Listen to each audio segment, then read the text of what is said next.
Bourne returns to his apartment in Paris with Mari. The landlady was very happy to see him, but Bourne acted as if he'd never seen her before. The landlady was slightly embarrassed. Bourne had no recollection of entering the kitchen of the apartment. Mari saw Bourne reading a book. She asked if he had thought of anything. Bourne suspected he was a boatman. Marley politely asked to use his bathroom. Bourne told her to make herself at home. When Mary left, Bourne saw the phone on his desk. Bourne dialed the last number he'd called. He told him it was the Queen's Hotel in Paris. Bourne took a quick note. He asked the staff if a man named John Kane stayed at the hotel. They thought Bourne was a friend of his. He thought Bourne was a friend of his, but it was actually Bourne's other name. The hotel staff told Bourne, John Kane died about 2 weeks ago. Heard he got into a car accident on the freeway. He died instantly. Bourne was shocked to learn this. When Bourne asked who packed his bags, the hotel staff didn't have his contact information. He was alive. Why would anyone say he was dead?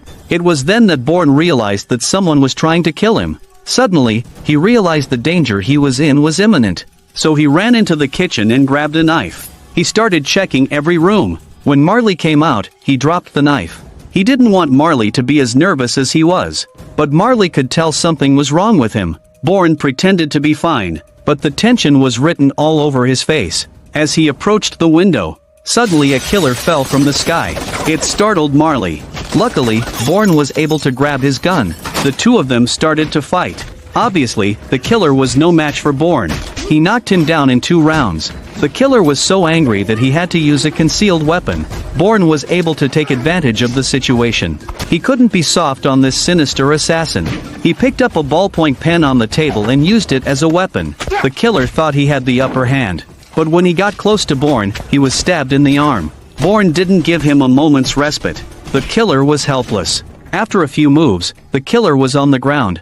Bourne showed Marley what was in his bag. Marley saw a picture of herself and Bourne. She was worried about being on the hit list. She wanted to go over and ask the killer.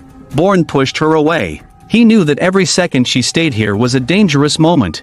The assassin failed in his assassination mission. He jumped out of the window with his last breath. Bourne and Mari could only leave quickly. When they came downstairs, they saw their landlady killed. And the assassin fell from the sky and died.